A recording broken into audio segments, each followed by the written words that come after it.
আনোয়ারা উপজেলার পড়ইকোড়া নয়নতারা উচ্চ বিদ্যালয় মাঠে জমকালো আয়োজনের মধ্য দিয়ে রোটারি কমিউনিটি কোর উইংরোল আয়োজিত ১৩তম রাফি স্মৃতি টি-20 gold cup cricket tournament ২০২৫ quarter ফাইনালের শুভ উদ্বোধন করা হয়।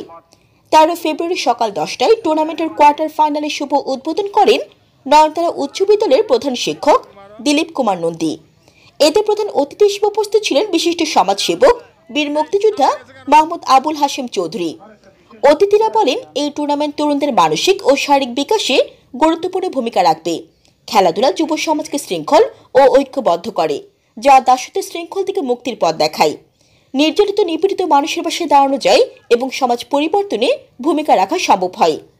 বিশেষ অতিথি হিসেবে উপস্থিত ছিলেন সত্তরহাট ব্যবসায়ী সমিতি সিনিয়র সহ সভাপতি, সমাজসেবক ও ক্রীড়াবিদ আবু বকর সওদাগর, রাফি স্মৃতি ক্রিকেট টুর্নামেন্ট পরিচালনা কমিটির সভাপতি মোহাম্মদ জসিমউদ্দিন চৌধুরী, ক্রীড়াবিদ ও সমাজসেবক ফরিদুল ইসলাম মনি, ক্রীড়াবিদ ও ব্যবসায়ী Mushtaq Ahmed, rotary community core উইংরোলের সাধারণ সম্পাদক মোহাম্মদ রাশিদ উদ্দিন পারভেজ, পড়ইকোড়া ইউনিয়ন পরিষদের ইউপি সদস্য মোহাম্মদ তৌহিদুল ইসলাম সহ পরিচালনা কমিটির নেতৃবৃন্দ ও স্থানীয় গণ্যমান্য ব্যক্তিবর্গরা। অনুষ্ঠিত খেলায় সভাপতিত্ব করেন রোটারি কমিউনিটি কোর উইংরোলের সভাপতি মোহাম্মদ দেলোয়ার হোসেন। অনুষ্ঠান পরিচালনায় ছিলেন মোহাম্মদ সেলিম উদ্দিন।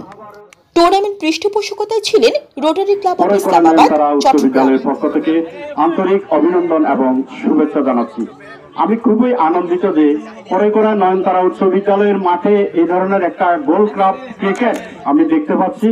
তার জন্য আমি এই টুর্নামেন্ট কমিটিকে আমার পক্ষ থেকে এবং বিদ্যালয়ের পক্ষ থেকে আবারও ধন্যবাদ জানাচ্ছি। আসলে বর্তমান সমাজে ছেলেরা যে বিভিন্নমুখী বা মোবাইল নিয়ে যে ব্যস্ত থাকে বা মাদকাসক্ত হয়, আমার মনে হয় আমাদের যারা সমাজের বিজ্ঞ ব্যক্তি আছেন তারা যদি এই ধরনের খেলাধুলার মাধ্যমে খেলাধুলা আয়োজন করে আমাদের ছেলে মেয়েদের, আমাদের ভাই বোনদের যদি এই ধরনের প্রতিযোগিতায় অংশগ্রহণ করে রাখতে পারেন, আমার মনে হয় আমরা মাদক মুক্ত একটি সুন্দর বাংলাদেশ গড়ে তুলতে পারবো।